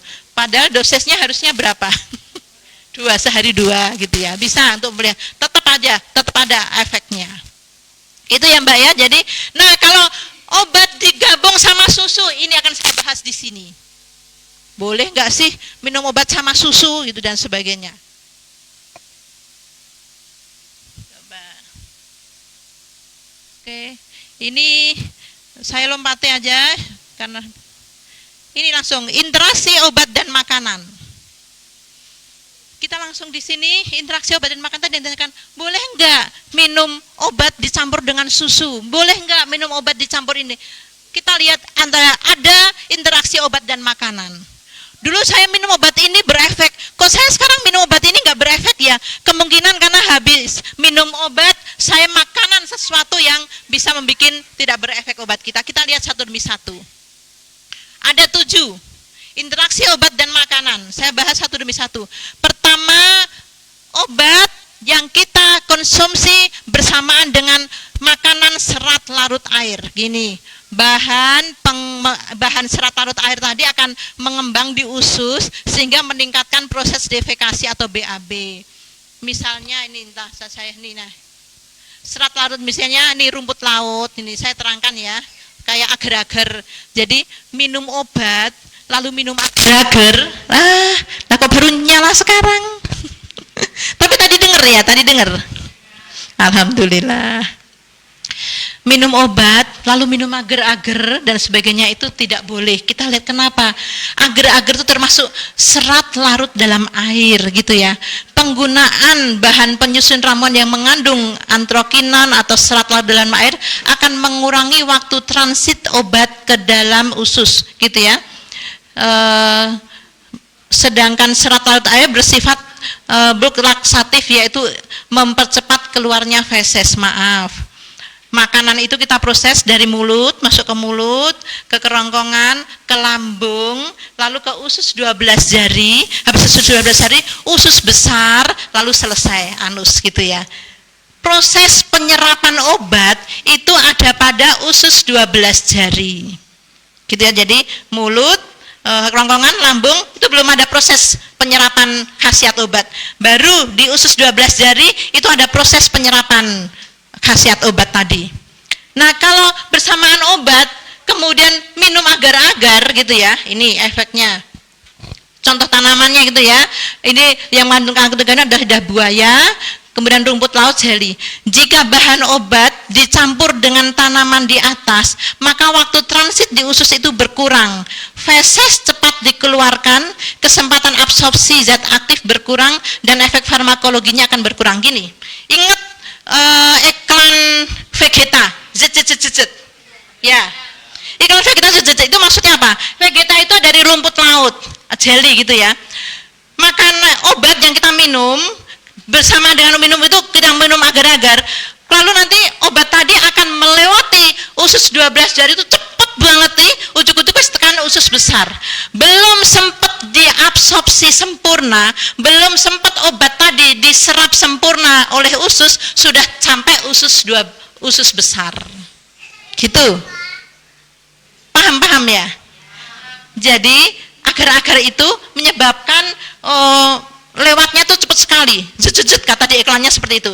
Agar-agar menyebabkan, agar-agar lidah buaya, jelly itu menyebabkan bahan-bahan tadi akan melewati usus 12 jari itu dengan sangat cepat, lalu sampailah ke usus besar. Obat yang kita minum belum diserap sempurna oleh usus 12 jari, sudah sampai ke usus besar. Gitu. Jadi ini obat ini harusnya pelan-pelan di usus 12 jari, diserap dulu. Di usus besar tidak ada absorpsi zat aktif, adanya ada absorpsi air. Makanya maaf kalau tidak lama BAB itu semakin diabsorpsi air semakin atas gitu ya, karena di usus besar hanya ada absorpsi air, nggak ada absorpsi zat aktif.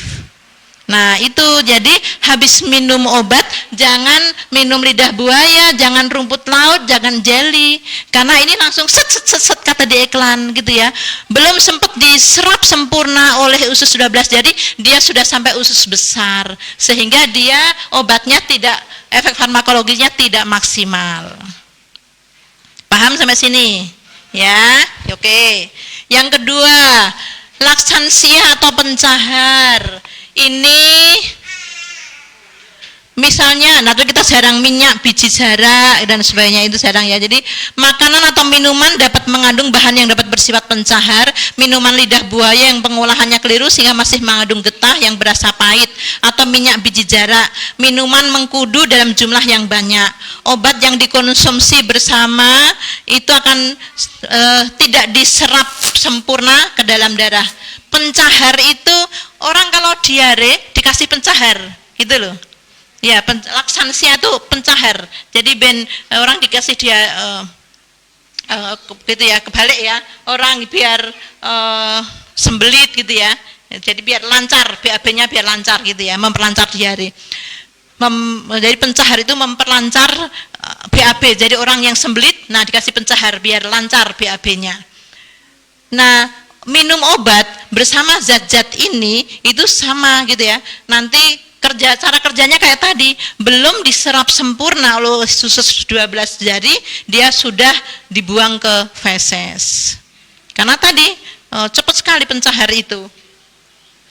Kalau ada yang pernah garam Inggris, itu kan gitu langsung set gitu ya, nah langsung kebuang gitu ya, minum langsung BAB, minum langsung BAB dan sebagainya. Nah ini ternyata lidah buaya, minyak biji jarak, minuman pekudu dalam jumlah banyak itu jangan ya. Ini kan sama-sama herbal gitu ya, jus mengkudu herbal gitu ya, obat dari NASA juga herbal, ternyata nggak bisa digabung. Yang ketiga, tanin atau bahan-bahan yang berasa sepet. Coba, tanin dapat bereaksi dengan protein. Nih, tanin bereaksi dengan protein dan akan melapisi dinding usus sehingga menghambat penyerapan obat yang diminum bersama. Bahkan pada dosis besar bisa menimbulkan konstipasi atau malnutrisi. Contoh, teh kental, jambu mete, pisang mentah dan sebagainya. Jadi gini, teh kental itu mengandung tanin, pokoknya yang sepet-sepet itu tanin. Pisang yang masih mentah yang sepet itu mengandung tanin. Gitu ya, salak itu mengandung tanin dan sebagainya. Tanin tadi kalau bereaksi dengan protein, saya habis minum teh kental kemudian makan telur rebus, telur goreng, pokoknya yang mengandung protein. Saya habis teh kental minum susu. Pokoknya kalau tanin ini bertemu dengan protein itu bisa telur, susu, daging sapi gitu-gitu ya. Itu nanti akan melapisi, membuat lapisan tipis di sepanjang usus sehingga obat itu tidak bisa diabsorpsi oleh usus. Jadi kayak dilapisi plastik gitu ususnya gitu ya. Itu ikatan. Tanin berikatan dengan protein membentuk lapisan tipis di usus sehingga usus tidak bisa mengabsorpsi sempurna. Nah, hati-hati gitu ya. Habis minum obat, kemudian teh kental. Kalau cuma teh aja nggak apa-apa, tapi teh plus makme, telur rebus, telur dadar gitu ya. Biasanya kan gitu ya. Makan obat setelah makan gitu ya. Nah makanya itu salah satu kenapa minum obatnya sebelum makan, karena kalau minum obatnya setelah makan gitu ya, saya setelah makan lauknya telur, habis itu saya minum teh gitu ya, kemudian telur sama teh terjadilah lapisan tipis, telur protein bersama dengan tanin pada teh membuat lapisan tipis di usus, lalu saya minum obat dari NASA, tidak maksimal efeknya. Paham tanin? Ya, kalau teh kental tok nggak apa-apa, pisang mentah tok nggak apa-apa, cuman kalau sebelum atau sesudahnya itu makan protein itu yang membentuk lapisan tipis di dinding ini. Oke, yang keempat, serat tidak larut air. Tadi serat larut air gitu ya. Serat tak larut air dapat menyerap obat yang dikonsumsi bersama sehingga obat tidak diserap ke dalam darah. Tempe, sagu, kangkung, kulit udang, dan kulit kepiting yang namanya sitosan. Obat akan diserap oleh serat dan dibuang bersama feses. Gini, saya habis minum obat atau makan tempe, terserah obat dulu atau tempe duluan gitu ya. Saya makan tempe lalu minum obat gitu ya. Tempe tadi akan mengikat obat yang kita makan gitu ya. Obat akan diikat oleh tempe tadi gitu ya. Dibuang bersama feses. Obat tadi dibawa sama tempe, kemudian dibuang sampai usus 12 sampai feses.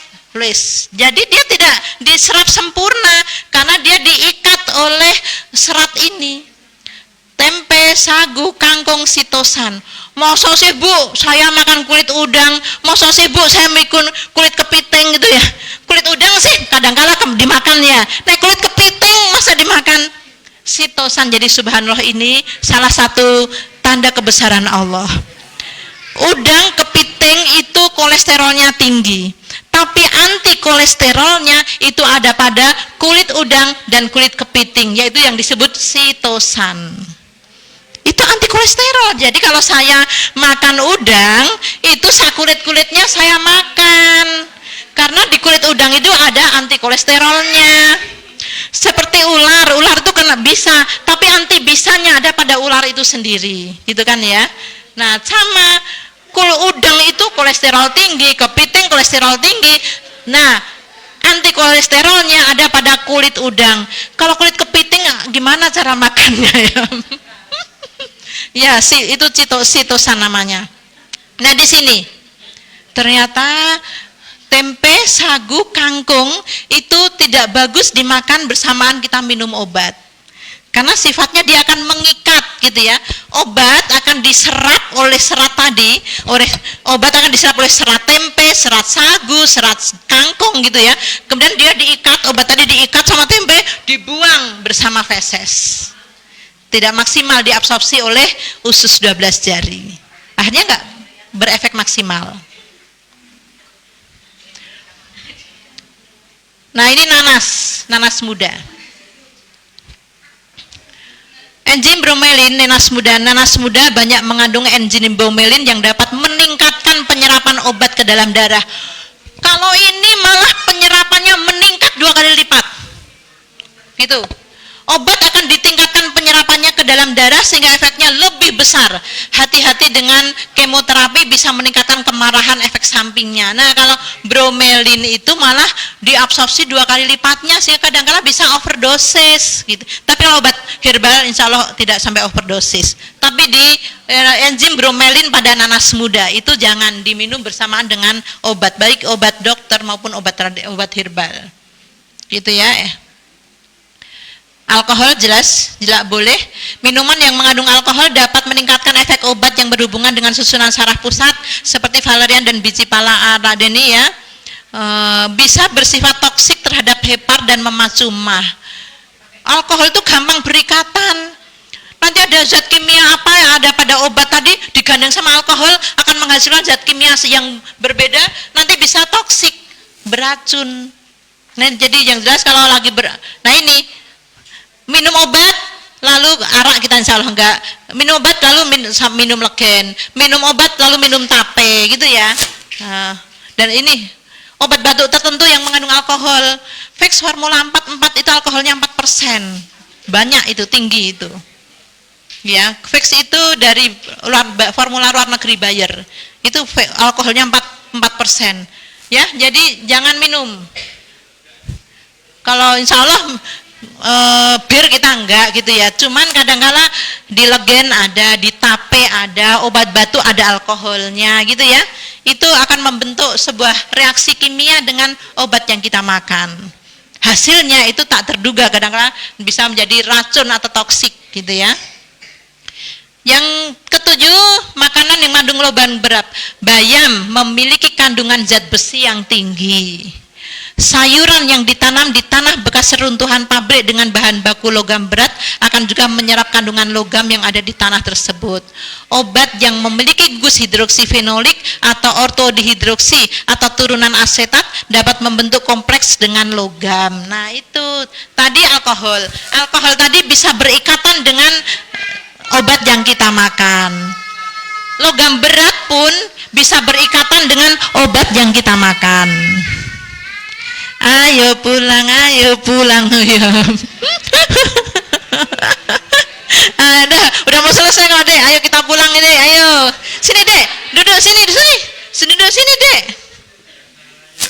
Ayo, ya, bayam memiliki kandungan zat besi yang tinggi, nah nanti takutnya berikatan dengan zat kimia yang sedang kita konsumsi, gitu ya, dengan obat-obat tadi. Terakhir, sudah ini ya, nah sudah. Itu aja, yang lain ini mata kuliah mekanisme interaksi yang menguntungkan gitu ya. Nah, peningkatan absorpsi dan sebagainya. Sudah selesai.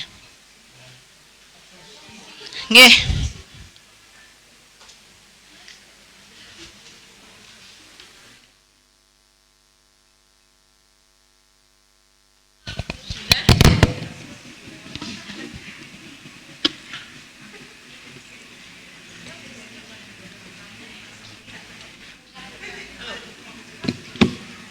Jam 10.40, kalau ada yang mau didiskusikan, ada 20 menit, atau pulang saja? Iya. Oke. yang mau saya tanyakan itu tadi kan kalau misalkan kita konsumsi herbal atau obat itu kan kalau misalkan barengan tempe itu nanti ada efeknya tadi ya Bu ya. Terus kalau misalkan kita mau makan tempe itu jaraknya itu sebaiknya berapa lama gitu? Ya betul, bagus pertanyaannya ya. Jadi tempe itu makanan sehari-hari kita gitu ya. Apapun lauknya mesti ada tahu dan tempe. Ayam plus tahu, plus tempe gitu ya. Iwak plus tempe. Apapun lauknya ada tahu tempe di meja kita. Jadi kalau mau makan tempe, lalu jaraknya berapa lama? Pertanyaan bagus sekali gitu ya. Kalau orang herbal rata-rata minum obat herbal itu sebelum makan gitu ya. Nah itu amannya 1 jam sebelum makan. Jadi tidak bertemu di sini. Karena sebenarnya di lambung itu 2 lama gitu ya. Tapi minimal diberi jarak minimal 1 jam lah kayak gitu. Itu. Tapi kalau saya minum obat dokter dan minum herbal diberi jarak 2 jam misalnya gitu ya, 2 jam antara minimal 2 jam antara herbal dengan obat dokter dan sebagainya itu minimal gitu ya. Jadi beri jeda. Jadi amannya memang kalau habis makan baru minum obat gitu ya, itu nanti takutnya ada reaksi-reaksi seperti ini, ada interaksi macam-macam tadi gitu ya. Kita tidak tahu gitu ya, maka amannya sebelum makan. Kecuali yang punya sakit asam lambung, tukak lambung gitu ya.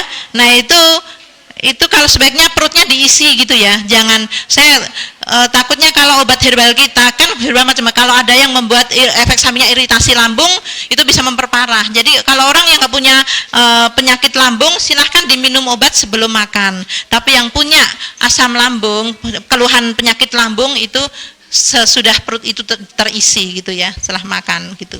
Itu ya 1 jam nggih. Ada yang mau ditanyakan lagi? Sudah pulang? Wow, ya. Mangga. Biar yang depan dengar. Bu, kalau misalkan kita kebanyakan kan orang-orang dewasa saja kalau mau minum obat, kadang tuh obatnya harus dibarengin sama pisang ataupun roti. Nah, itu bagaimana? Ya. Asal pisangnya tidak sepet. Tanin itu ada pada makanan yang sepet. Kalau pisangnya sudah tua tidak sepet, insya Allah itu taninnya rendah gitu ya. Jadi tadi tanya makan obat sama pisang gitu ya. Nah saya bilang tadi boleh makan pisang, boleh minum teh, tapi jangan sama protein gitu ya. Plus protein itu membuat lapisan tipis gitu ya. Boleh kalaupun pakai pisang gitu ya, pisang yang sudah matang, yang sudah tidak sepet itu tidak ada taninnya, ya sedikit sekali tanin gitu ya. Tapi kalau pisang yang masih sepet itu taninnya tinggi gitu ya Mbak ya. Jadi boleh minum obat pakai pisang, minum obat pakai roti. Nah itu okay. Assalamualaikum warahmatullahi wabarakatuh. Waalaikumsalam warahmatullahi wabarakatuh. Kembali ke NBP. NBP ini kan untuk ini ya, daya ingat. Kalau semisal anak ini memiliki kelainan dari lahir, bawaan lahir, semisal Down syndrome itu, kira-kira itu bisa nggak untuk terapi anak seperti itu? Pertanyaannya bagus sekali. Untuk anak lahir Down syndrome gitu ya, bisa nggak untuk terapi anak seperti itu? Saya bilang bisa. Di luar negeri bisa, gitu ya. Di luar negeri itu kan jadi dia bawaan lahir itu otak-otaknya tidak sempurna gitu ya, tidak sempurna gitu ya. Tapi bisa gitu ya, tadi dengan tadi kan bisa meningkatkan asetil apa tadi namanya, jadi itu bergandeng. Jadi ini dendrit, ini sel saraf gitu ya. Kemudian di tengah-tengah sini itu ada zat kimia yang berfungsi untuk mengirim sinyal. Jadi sel saraf itu tidak bergandengan gini, tapi sel saraf itu ada jaraknya. Tapi nggak ada di sini ya, ada jarak. Nah jaraknya itu disambungkan dengan zat kimia tadi, dan pegagan bisa meningkatkan zat kimia sebagai yang berfungsi untuk mengirim sinyal saraf. Kayak gitu ya. Jadi sejak kecil diperbantukan. Jadi itu kan lahir dalam kondisi IQ rendah.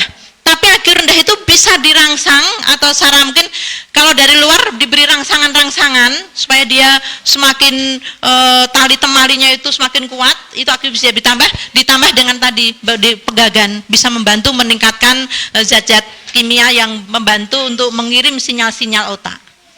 Gitu. Jadi dosis saya bilang kalau di bawah 1 tahun saya belum berani, di atas 1 tahun dosis kita itu biasanya kalau gini, dibanding itu kan dosis umumnya itu untuk dosis dewasa. Nah, dibagi dengan berat tubuh. Misalnya anak kita beratnya bayi lahir ini berapa? Anak umur 1 tahun itu berapa beratnya anak umur 1 tahun? 10 kilo. 10 kilo gitu ya, anggap 10 kilo bergampang. Dewasa itu mungkin 35 kilo, 10 kilo berarti sepertiganya, misalnya kayak gitu. Jadi ini dosis dewasa, Pak, dosis yang ada di obat, diminum 2 kali 1 kapsul itu ada dosis dewasa. Berarti kalau anak kita 10 kilo, nah sepertiga dari dosis dewasa, misalnya seperti itu. Anak saya balita tapi besarnya itu kayak dewasa, bisa menggunakan dosis dewasa karena dosis itu sekian gram per berat badan gitu ya. Jadi mbaknya gitu ya dewasa tapi beratnya kayak anak-anak gitu ya dan sebagainya. Jadi gitu, dari rata-rata 35 kiloan. Jadi kalau anak SD beratnya 35 kilo, sebenarnya obatnya itu harusnya sama dengan dosis dewasa karena beratnya 35 kilo. Tapi kadang-kala separuhnya aja lah karena masih anak-anak gitu. Gitu ya. Jadi saya bilang ini bisa untuk tadi yang Parkinson tadi, ya Parkinson aja ada penelitiannya. Parkinson kemudian Alzheimer gitu ya. Itu otak-otaknya rusak itu. Otak yang rusak, sel mati dan sebagainya bisa disembuhkan. Gitu ya. Jadi di luar negeri itu sedini mungkin anak itu ketahuan Down syndrome itu langsung diberi rangsangan, baik rangsangan dari luar eksternal diberi rangsangan maupun internal diberi nutrisi otak. Ini nutrisi otak ya, jadi bisa mencerdaskan anak. Ya, bagus pertanyaannya. Ada lagi? Sudah cukup? Wah.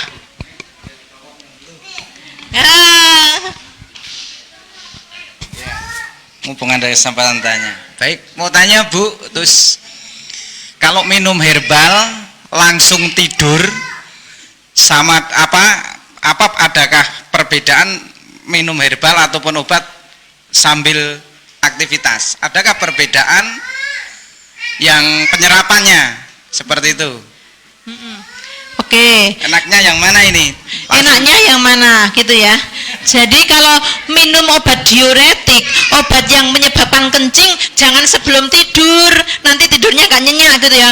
Minum obat diuretik, minum obat penyebab kencing gitu ya. Gitu kok pas sebelum tidur minum itu, nanti tidurnya gak nyenyak, kebelet pipis, tidur lagi, pipis lagi dan sebagainya gitu ya. Jadi memang ada obat-obat yang diminum sebelum tidur, ada obat-obat yang diminum pas kita siaga. Tapi pada umumnya obat itu diminum ada ukurannya makan gitu ya, karena jangan kondisi perut kosong dan sebagainya gitu. Jadi tidak ada hubungannya antara bagus mana saya minum obatnya sebelum tidur atau ketika saya siang bersiaga, tidak ada hubungannya. Jadi malam hari itu yang ada adalah proses regenerasi tubuh, regenerasi sel-sel tubuh ya. Jam 10 sampai jam 2 itu adalah proses regenerasi sel. Sel-sel tadi kan saya bilang tubuh itu sel itu membelah terus, maka harus ada sel tua-tua itu harus dimatikan, harus mati gitu ya. Sel tua itu harus mati karena diganti dengan sel yang baru. Proses pergantian sel-sel baru itu maksimal pada jam 10 sampai jam 2. Kalau Bapak Ibu sering bergadang gitu ya, maka proses pergantian sel itu tidak maksimal. Nanti dia akan kelihatan lebih tua daripada aslinya, atau usia biologis gitu ya, lebih tua daripada usia umurnya kayak gitu. Karena harusnya ini sel-sel tuanya itu udah diganti dengan sel-sel baru. Cuman karena dia tidak pernah istirahat malam, begadang terus, maka proses pergantian sel baru itu terhambat. Nanti tubuh usia biologisnya lebih tua dibanding usia umurnya. Nah, jadi kalau makan obat bagus yang mana gitu ya. Saya bilang itu kan proses absorpsi ya, nggak ada pengaruhnya malam atau siaga. Jadi malam pun ada proses absorpsi, siang juga ada proses penyerapan. Cuman tadi obat-obat yang membuat kencing dan sebagainya jangan diminum sebelum tidur, membuat dia tidak nyenyak tidurnya karena minum obat lalu dia kebelet kencing, tidur lagi kencing lagi, tidur kencing lagi gitu ya. Itu tapi biasanya minum obat dihubungkan dengan makan, jadi sebelum makan atau sesudah makan gitu, tidak sebelum tidur. Hanya obat-obat tertentu aja yang ketentuannya diminum sebelum tidur, itu obat-obat tertentu memang. Jadi obat untuk darah tinggi supaya orang darah tingginya tadi bisa tidur nyenyak gitu ya. Orang darah tinggi dikasih obat tapi dia tidak bisa tidur, maka darah tingginya tetap tinggi gitu ya, nggak bisa turun. Jadi biar dia bisa tidur nyenyak, dikasihlah obat biar dia bisa tidur dan sebagainya. Istirahat yang berkualitas, nanti tensinya akan menjadi bagus dan sebagainya. Gitu ya, memang ada obat-obat tertentu yang diminum sebelum tidur. Tapi pada umumnya tidak dihubungkan antara itu, biasanya dihubungkannya dengan makan. Sebelum makan atau sesudah makan. Gitu, Mas ya. Ya, ada lagi yang mau ayo diskusi bersama. Ada yang mau menambahkan? Oh, bertanya.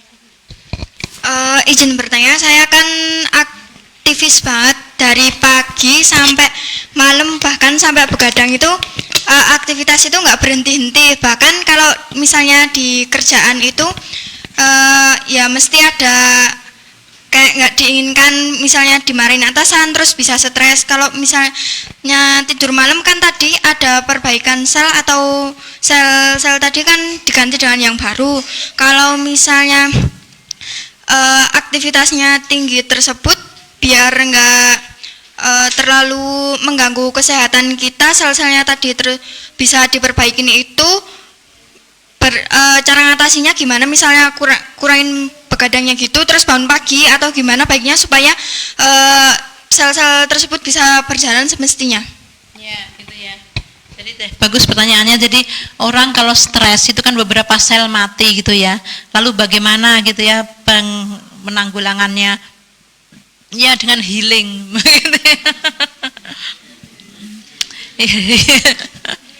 Ya bagus. Jadi memang Allah sudah memberikan sebuah keseimbangan ya. Jadi ada sel yang mati, ada sel yang diproduksi terus. Jadi kalau sel tadi tidak pernah mati, maka nanti akan jadi kanker gitu. Jadi sel tadi membelah terus tapi tidak ada sel yang mati gitu ya. Nah kemudian sel mati itu pun disebabkan salah satu pemicunya dengan stres tadi ya. Semakin banyak stres, semakin banyak sel-sel tubuh yang juga akan mati gitu kan ya. Jadi caranya yang pertama memang ketika jam 10 sampai jam 2 itu proses regenerasi sel, istirahat maksimal gitu ya. Termasuk salah satu supaya istirahat maksimal itu maaf ya, lampu dimatikan kalau pas tidur. Kalau lampu menyala gini, tubuh itu siaga terus. Tapi kalau lampu dimatikan, itu tubuh tuh relaksasi. Itu tubuh tuh beristirahat juga gitu ya. Jadi malam itu silahkan sih mau gelap atau lampu tidur terserah, pokoknya kalau lampu terang itu tubuh itu siaga terus gitu, merasa ya gitu ya bang. Tapi kalau lampu redup tubuh tuh relaksasi. Nah jadi gitu ya, jadi bagus istirahat itu malam, istirahat yang berkualitas ya, nanti proses pergantian sel-sel baru itu akan semakin banyak lagi gitu. Nah nanti tambah pegagan tadi ya, orang yang stresnya itu harus mati, beberapa selnya itu mati karena stres, ternyata dengan pegagan tidak banyak sel yang mati karena stres. Tadi sudah terbukti pada tikus ya, tikus yang dibuat stres dan tikus yang dibuat stres tapi dikasih pegagan. Ternyata tikus yang diberi pegagan sel matinya tidak banyak, tapi tikus stres yang tidak minum pegagan itu sel matinya lebih banyak. Itu ya Mbak ya. Jadi kualitas istirahatnya ditingkatkan. Jangan lupa healing gitu ya Mbak ya. NBP ya, NBP. Minum NBP. Oke, sudah? Be happy, bahagia. Tikus bahagia. Tikus bahagia dibikin stres, tadi bisa stres dia.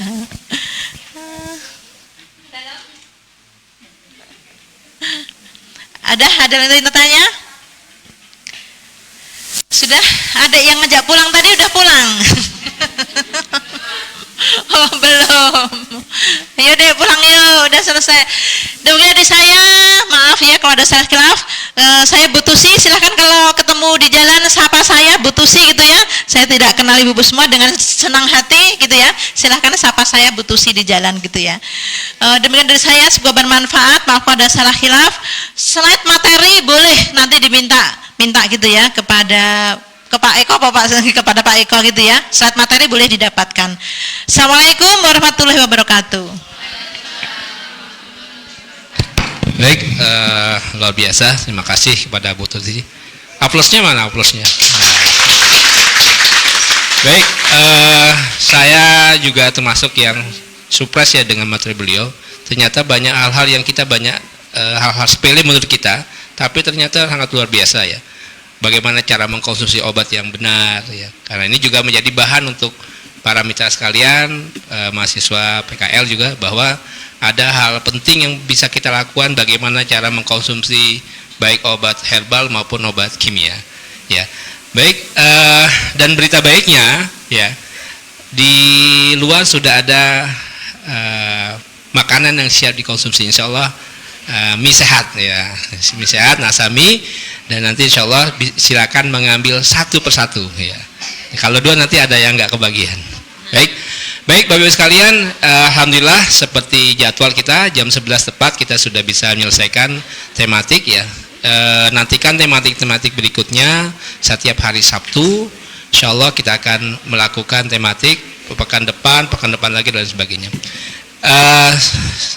Sebelumnya terima kasih kepada Bu Tusi yang sudah menyampaikan materi yang luar biasa, dan kita inginnya sebenarnya Bu Tusi itu bisa kita ajak keluar kota, tapi karena dengan kondisi aktivitas beliau, makanya kemudian beliau hanya baru berseputaran Yogyakarta ya.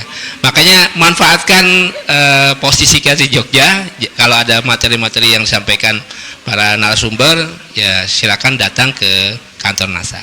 Baik, dari saya selaku pembawa acara, kurang lebihnya mohon maaf. Wabillahi taufiq wal hidayah. Assalamualaikum warahmatullahi wabarakatuh. Semangat pagi.